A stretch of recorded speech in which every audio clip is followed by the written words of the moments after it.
Au fond de la salle, est-ce que vous m'entendez bien de partout d'ailleurs, pas qu'au fond de la salle?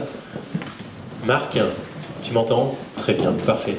On avait eu quelques problèmes de son la dernière fois, donc si pendant la conférence vous n'entendez pas très bien, n'hésitez pas à le dire. L'objectif, quand Monsieur Bichot va parler, c'est que vous puissiez entendre correctement. Donc je suis Olivier Pierrat, je suis le délégué départemental du Parti chrétien-démocrate pour le département du Rhône. Je suis heureux de vous retrouver pour cette conférence sur l'État-providence qu'on organise avec l'ensemble des membres du bureau, que je remercie au passage. Il y a quelques jours, Jean-Frédéric Poisson, notre président, était à Lyon pour une conférence sur l'Irak. Il nous a rappelé que l'article 2 des statuts du Parti chrétien-démocrate stipule que la finalité de notre parti est de défendre la dignité de la personne humaine de la conception à la mort naturelle. Je ne vous cache pas que c'est un programme qui est très très vaste, parce que finalement on s'intéresse à tout ce qui touche à la personne humaine. S'il faut le résumer en une phrase, on peut dire que le Parti chrétien-démocrate cherche à œuvrer au bien commun en remettant la personne humaine au cœur de toutes les décisions politiques. En ce qui concerne le début et la fin de vie, le Parti chrétien-démocrate est vraiment identifié. On a une certaine légitimité sur le sujet, plus généralement sur tout ce qui touche à l'éthique, à la famille, etc. Mais notre programme ne s'arrête pas là. Entre la conception et la mort, il y a plusieurs années, et toutes ces années intéressent également le Parti chrétien-démocrate. En l'occurrence, la dignité de la personne humaine est bafouée quand elle n'arrive pas à trouver un logement, quand elle n'a pas d'emploi, quand elle ne peut pas subvenir elle-même à ses besoins et à ceux de ses proches. Et du coup, dans tous ces sujets, emploi, logement, et puis on pourrait élargir la sécurité, la culture, la défense, l'Europe, etc. À chaque fois, le Parti chrétien-démocrate a une parole, a une position à apporter dans le débat public, toujours en ayant comme finalité le bien commun et la dignité de la personne humaine. Ce soir, on reçoit Jacques Bichot, que certains d'entre vous connaissent. Il est économiste, docteur en économie et en mathématiques. Il est professeur émérite d'économie à Lyon 3 et a siégé pendant 15 ans au Conseil économique et social. Il va nous parler donc d'un thème de l'État-providence. Et comme je vous le disais, je suis heureux ce soir qu'on aborde ce thème, plus généralement le thème de l'économie, parce qu'au Parti chrétien-démocrate, il faut qu'on aille sur ces sujets-là aussi, et qu'on fasse connaître la richesse de notre programme sur ces sujets, voilà, d'économie, etc. On a convenu avec Jacques Bichot qu'on n'avait pas forcément parlé beaucoup de l'actualité, même si en ce moment elle est très riche. On fait un joli cadeau empoisonné aux générations futures avec nos fameux 2000 milliards de dettes.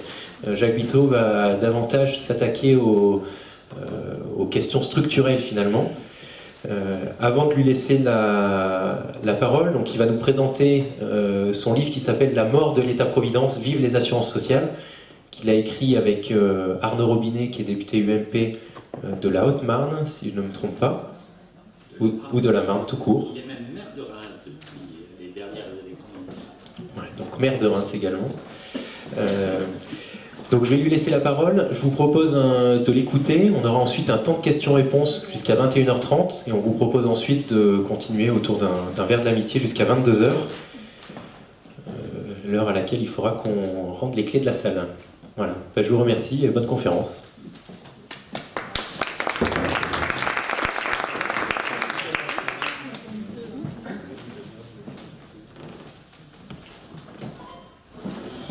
Bien. Merci de m'avoir convié parmi vous. J'ai eu d'excellentes relations avec Christine Goutin et moins avec Jean-Frédéric Poisson. Mais enfin, je suis toujours prêt à donner un petit peu de mon temps au PCD si l'occasion s'en présente. Vous avez commencé en parlant du son. Et je voudrais, pour vous donner un aperçu de l'état de la France, reprendre ce support, si je puis dire. Hier et ce matin, j'étais à un colloque. Hier, c'était à la Sorbonne et ce matin à l'université Paris-Descartes, donc l'université de médecine, consacrée aux maltraitances des enfants. Il y avait ensemble d'intervenants, médecins, juristes, etc., sociologues, psychosociologues, tout à fait impressionnant, et on n'entendait rien. Que ce soit dans le grand amphithéâtre de la Sorbonne, un lieu magnifique, ou dans le grand amphithéâtre de la faculté de médecine, de l'université de médecine, qui est un peu moins somptueux, mais enfin, on n'entendait rien. Autrement dit, l'université française vit sur de beaux restes et elle n'est pas capable de procurer à des orateurs des micros qui leur permettent de s'entendre, de se faire entendre plutôt. Voilà un constat, si vous voulez, parmi bien d'autres qu'on pourrait faire sur le mal français. Et notre État-providence, il est un peu dans le même état de délabrement que cette université. Qu'est-ce qu'il y a de plus prestigieux quand même que la Sorbonne? Bon, c'est une histoire de 700 ans, etc. Et quand on voit l'état de délabrement effectif de cette institution, on se dit il y a quelque chose qui ne va pas, on aurait dit autrefois, au Royaume de France. Et il se passe la même chose pour l'État-providence. L'État-providence est dans un état de délabrement qui correspond au délabrement d'un bon nombre de nos institutions. Prenons une autre de nos institutions importantes à côté de l'université, la justice. Le week-end dernier, j'étais à un mariage et au cocktail, j'ai beaucoup discuté avec le président de la cour d'appel d'une ville moyenne et qui me racontait comment les choses se passaient au tribunal. Il avait aussi exercé des responsabilités analogues dans un TGI. Bon, il connaissait les deux aspects de la question. Il me disait c'est affreux. On n'a pas de quoi payer les fournitures, on n'a pas de quoi payer les interprètes. Il y a beaucoup d'interprètes, notamment dans les affaires pénales, parce qu'il y a beaucoup d'étrangers qui sont impliqués. On n'a pas de quoi payer les experts. Et alors, on passe notre temps à faire de la cavalerie. C'est-à-dire que la totalité de notre budget est dépensée au 1er janvier pour payer les arriérés de l'année précédente. Et à partir du 1er janvier, on ne paye rien à tous ces fournisseurs et experts. Ils attendront au moins un an pour passer à l'année suivante. Voilà comment fonctionne la justice française aujourd'hui. Donc, si vous voulez, des grandes institutions telles que la justice ou l'université sont dans une situation, bon, je ne veux pas faire que dans le noir, n'est-ce pas? Il n'y a pas que des choses aussi déprimantes que celle-là, mais enfin dans des situations quand même graves. Et notre sécurité sociale, qui est devenue État-providence, qui avait été avant assurance sociale, est dans un état qui est tout à fait inquiétant. Alors on a parlé énormément, et vous l'avez mis dans votre flyer d'invitation, le fait que le déficit est considérable, que la dette a dépassé le chiffre emblématique de 2000 milliards, etc. Et la sécurité sociale tient largement sa place en la matière. Rien que pour la dette, la CADES, la Caisse d'amortissement de la dette sociale, représente un gros 10% de ces 2000 milliards. C'est-à-dire que ce n'est pas uniquement la dette de l'État et des collectivités territoriales, la dette de la sécurité sociale est supérieure à celle des collectivités territoriales, par exemple. Et cet endettement, il s'est accumulé au cours des ans et il continue, et pas seulement vis-à-vis de la CADES.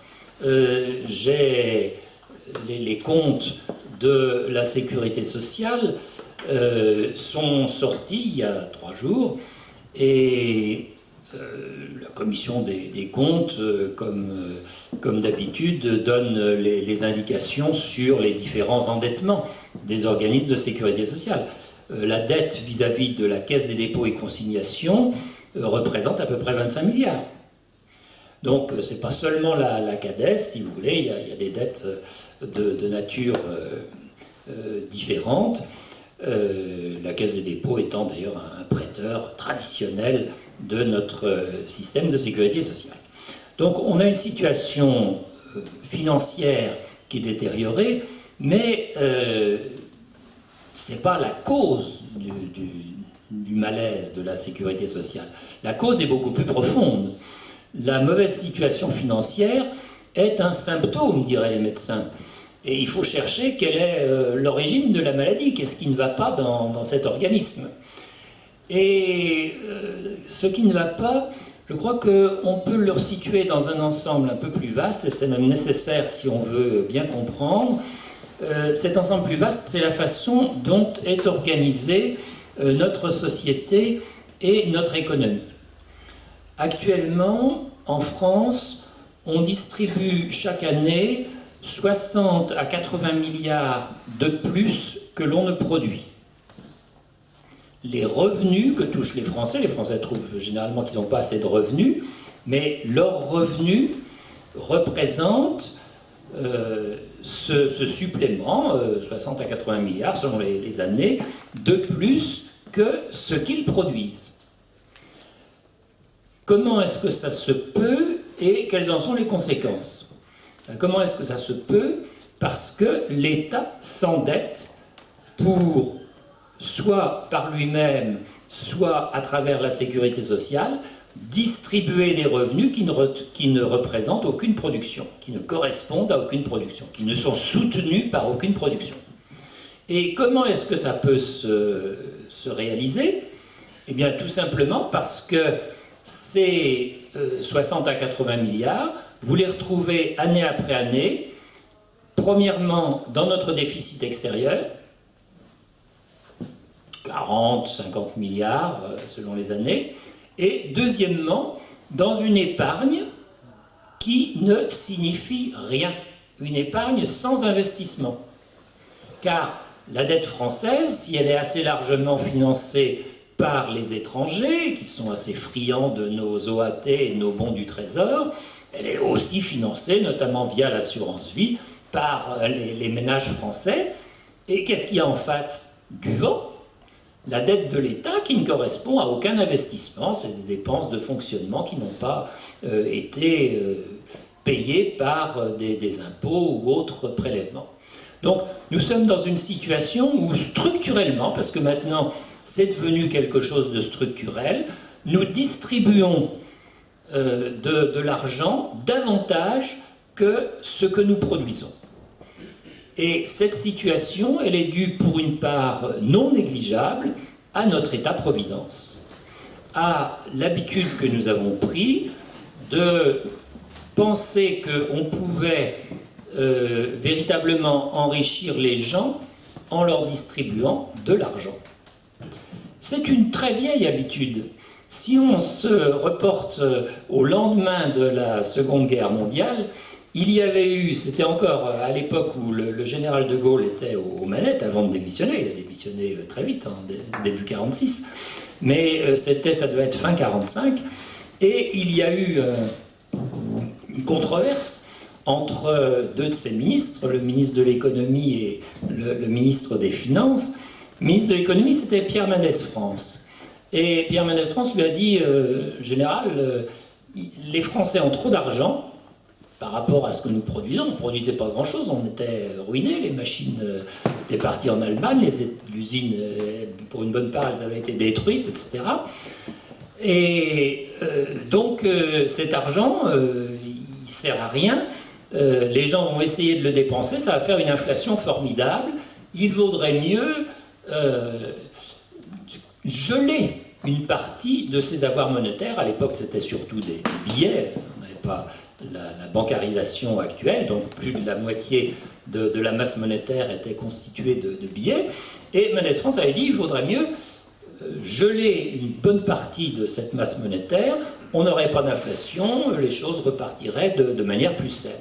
Et puis le ministre des Finances, je crois que c'était Flimelin, a dit mais non, les Français manquent de tout, vous n'allez pas en plus les priver d'argent.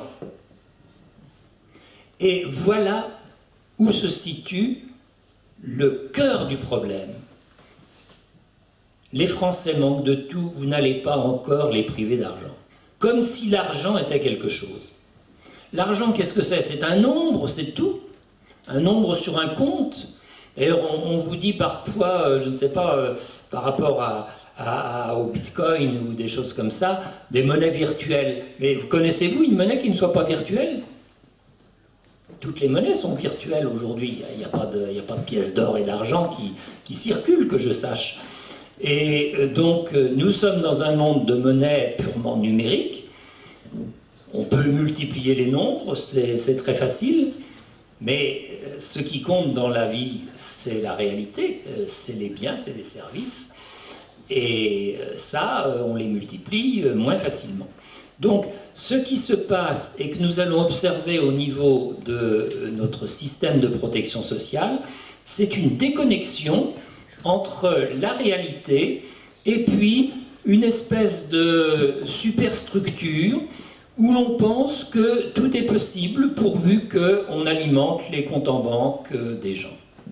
Et la relance par la consommation, qui a été un des grands leitmotivs au début de ce quinquennat, s'inspire tout à fait de cette idée-là. Alors, si l'on veut maintenant entrer un peu plus avant dans les méandres de l'État-providence, il faut voir que ça n'a pas toujours été l'État-providence.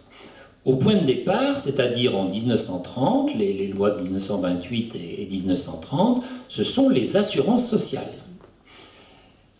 Et un tout petit peu plus tard, les prestations familiales qui ont été mises en place, on ne parlait pas d'assurance, mais enfin, ça s'inscrivait un peu dans la même philosophie. Une philosophie assurantielle, c'est-à-dire où les gens payaient pour bénéficier d'une certaine sécurité, pour bénéficier d'un service d'assurance. Alors, ça n'était pas un service d'assurance commercial, et ce qui fait la différence entre les assurances sociales et puis AXA ou autres, c'est que le rapport n'est pas marchand. Et le prix de l'assurance est différent selon le niveau de revenu des personnes assurées.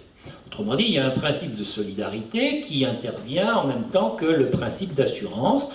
Ceux qui sont à leur aise acceptent de payer davantage qu'il ne serait nécessaire dans une assurance marchande, de façon à ce que ceux qui sont dans la gêne puissent recevoir, par exemple, les mêmes soins qu'eux-mêmes, donc seront bénéficiaires nets du système en quelque sorte, tandis que les gens plus à l'aise seront contributeurs nets. Donc il y a un principe de solidarité qui se marie avec le principe d'assurance, mais qui ne le supprime pas. Il y a toujours un paiement pour obtenir un service. Et nous avons une décision tout à fait intéressante, toute récente, je ne sais pas si vous avez remarqué la décision du Conseil constitutionnel qui, il y a quelques semaines, a retoqué, comme on dit, un passage d'une loi qui consistait à exonérer totalement de cotisations salariales les personnes ayant de faibles niveaux de revenus. Et le Conseil constitutionnel a dit non, parce que les assurances sociales, ça suppose que l'on paye quelque chose, que l'on contribue si peu que ce soit, sinon ce ne sont plus des assurances sociales. Ça fait partie intrinsèquement de leur définition. On paye pour avoir un service. Toujours, on paye en fonction de ses possibilités, mais on paye quelque chose. Et cette décision du Conseil constitutionnel me paraît très intéressante parce qu'au fond, elle remonte tout à fait aux origines de la sécurité sociale. C'était le principe de base, c'était quelque chose de contributif, la sécurité sociale. Nous sommes passés de cette sécurité, de ces assurances sociales tout à fait contributives, nous sommes passés par étapes, une grande étape évidemment en 1945, mais il y en a eu d'autres importantes, et notamment celle de 1995, où on a instauré les lois de financement de la sécurité sociale. C'est une chose que je pardonnerai fort difficilement à Juppé, parce que c'était l'étatisation de la sécurité sociale, c'était la transformation des cotisations sociales en des sortes d'impôts, et c'était véritablement le début de ce qui se passe aujourd'hui, où on considère les cotisations, et particulièrement les cotisations patronales, comme étant un prélèvement en quelque sorte arbitraire. En plus, on pense qu'il est sur les entreprises, alors qu'en réalité, naturellement, il pèse sur les salariés. On a faux d'un bout à l'autre dans cette affaire. Et on a donc confondu la notion d'assurance sociale, où chacun contribue en fonction de ses possibilités, avec un État-providence qui vous doit tout et qui prélève par ailleurs, mais sans qu'il y ait de rapport entre ce qu'il prélève et ce à quoi vous avez droit. Donc, on a établi une cloison étanche entre d'un côté les droits et de l'autre côté les devoirs. Et une société dans laquelle les droits et les devoirs ne communiquent plus, c'est une société qui va assez mal et dont l'avenir n'est pas très enviable. Alors, entrons un tout petit peu plus dans le détail. Vous connaissez les branches de la sécurité sociale, et ces branches de la sécurité sociale, elles correspondent à une nomenclature qui est tristement administrative. Notre sécurité sociale s'est bâtie pour une grande partie sur des apparences, des mythes administratifs. En effet, on pense par exemple qu'on a une assurance maladie qui est indépendante de l'assurance vieillesse. C'est totalement faux. Près de la moitié du budget de l'assurance maladie profite aux retraités. Les retraités sont les plus gros consommateurs de soins, et donc à peu près 45% du budget de l'assurance maladie a économiquement la signification d'une prestation de retraite. C'est-à-dire que quand on parle des retraites et des échanges intergénérationnels, ou comme on dit plus souvent, de la solidarité intergénérationnelle, nous avons une grosse partie de l'assurance maladie exactement au même titre que les retraites par répartition. Donc nous avons dans nos structures administratives un déni de réalité. On dit l'assurance maladie, c'est juste une assurance pour la maladie, ça n'a pas de rapport avec la solidarité intergénérationnelle. Tout à fait faux. Vous prenez l'autre extrémité de la tranche d'âge, les enfants, les bébés. Bon, jusqu'à 20 ans, on ne coûte pas très cher à la sécurité sociale. Enfin, on coûte quand même quelque chose. Et puis, il y a les accouchements, il y a tout ce qu'on voudra. Là aussi, c'est la solidarité intergénérationnelle qui va jouer. À l'autre extrémité de l'échelle des âges. Parce que quand vous voulez regarder comment fonctionne cette solidarité intergénérationnelle, on va trouver là encore un des grands mensonges sur lesquels s'est construit notre État-providence. On vous dit, vous allez recevoir des pensions parce que vous avez cotisé. Cotisé à quoi? C'est une histoire amusante qu'on peut raconter pour comprendre cela. Sauvy, à la fin des années 1960, ou au début des années 1970, au moment où le baby-boom se mettait à faiblir, où la natalité était orientée à la baisse, poussait un certain nombre de cris d'alarme, et donc on l'accusait d'être une Cassandre, un oiseau de mauvais augure, poussait des cris d'alarme en disant « la natalité baisse, attention au régime de retraite ». Et il y avait une billettiste du Monde, qui s'appelait Claude Sarraute. Sauvy écrivait lui aussi assez souvent dans le Monde, il faisait également d'ailleurs des billets d'humeur. Et Claude Sarraute avait dit dans un de ses billets mais ce Sauvy, il nous ennuie, il nous rebat les oreilles de la difficulté que nos régimes de retraite vont avoir du fait de la démographie, si nous continuons sur cette pente descendante en matière de naissance. Mais moi, j'ai payé mes cotisations, j'ai des droits à la retraite et je la toucherai. Qu'est-ce que la démographie a à voir avec ça ? Et Sauvy lui avait répondu, toujours dans Le Monde, en citant Ronsard, il lui avait dit « Mais, chère madame, imaginez-vous que votre cotisation, on me la donne. » Il venait de prendre sa retraite de directeur de l'INED, Sauvy. Il était toujours très actif, mais il dit, on me la donne, votre cotisation. Je m'en sers, j'aime beaucoup voyager notamment, et donc je vais faire des conférences un peu partout dans le monde, et je l'utilise, merci beaucoup. Mais personne ne l'a mis dans une tirelire, et vous la récupérerez jamais, votre cotisation. Elle est dépensée, c'est fini. Par contre, quand vous serez bien vieille au soir à la chandelle, c'est là qu'il reprenait Ronsard, n'est-ce pas, à ce moment-là, vous serez bien content qu'il y ait eu des naissances, parce que c'est les naissances d'aujourd'hui qui, quand vous serez retraité, vous payeront votre pension. C'est imparable. Du point de vue économique, démographique, tout ce que vous voudrez, c'est imparable, c'est la vérité vraie. Or, nos systèmes de retraite par répartition sont basés sur l'idée que c'est parce que nous avons cotisé au profit de nos aînés que nous aurons des retraites. Et c'est idiot. Si nous n'avons pas fait d'enfants, on aura eu beau faire des retraites extrêmement confortables, donner une vieillesse extrêmement confortable à nos aînés, on mourra le bec ouvert. C'est uniquement la préparation